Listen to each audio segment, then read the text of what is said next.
स्कंद पुराण में जब समुद्र का मंथन हो रहा था और समुद्र मंथन में 14 प्रकार के रत्न निकले, सभी रत्नों का बंटवारा देव और दानवों ने कर लिया और उसी समुद्र में से माता लक्ष्मी जी प्रकट हुई। तो जैसे ही माता लक्ष्मी जी प्रकट हुई तो सब लालसा करने लगे कि माता लक्ष्मी हमें प्राप्त हो जाए, हमें मिल जाए।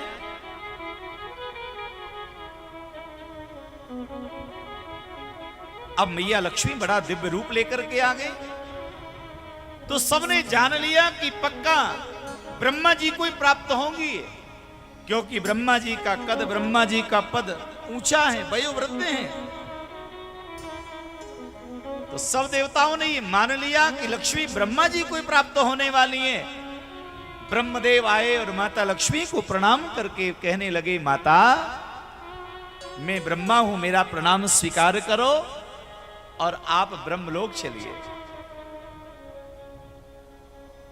ब्रह्मलोक में चल के आप सिंहासन पर विराजमान हो जाओ, मैं और ब्रह्मणी आपके चरणों में बैठ के माता आपकी सेवा करेंगे। माता लक्ष्मी ने ब्रह्मा को डांट लगाई और कहा कि ब्रह्मा तेरे पास आने वाली नहीं हूं मैं, क्योंकि तेरी सृष्टि में भेद है।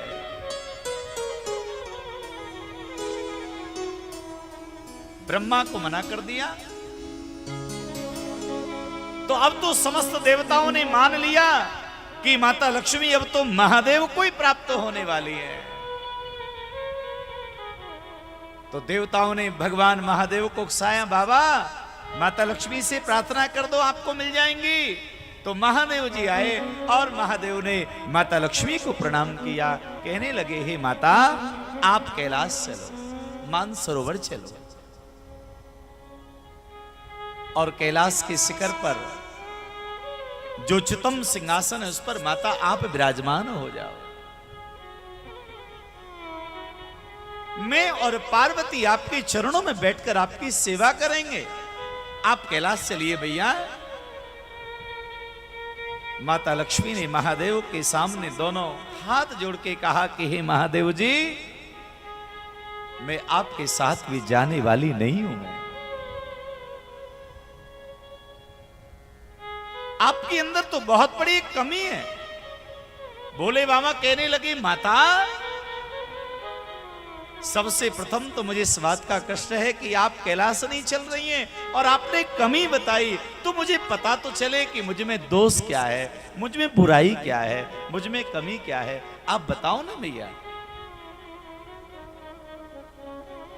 माता लक्ष्मी ने कहा कि महादेव आप इतने महान हैं, आप इतने उदार मना हैं, आपके साथ आने के लिए मैं तैयार हूं, पर एक बात का मुझे बहुत डर लग रहा है, मैं कांप रही हूं मैं कि आपके जैसा उदार मना त्रिलोकी में कोई देव नहीं है। और मैं आपके साथ आ जाती हूं और सांझ के समय प्रदोष की बेला में कोई अयोग्य भक्त आया और अयोग्य भक्त ने आपको सांझ के समय प्रदोष की बेला में एक बेल का पत्ता चढ़ा दिया और आप प्रसन्न हो गए। आपने भक्त को कहा कि वरदान मांग लो, और किसी अयोग्य ने अगर आपसे मुझे मांग लिया ना तो आप मुझे भी देने में देरी नहीं लगाओगे, मुझे प्रदान कर दोगे, इसलिए मैं कांप रही हूं तुम्हारे साथ में आने के लिए। आप विचार करिएगा मेरे महादेव कितने उदार मना है। कोई इनकी शरण में आता, ये सब कुछ देने के लिए तैयार हो जाते हैं।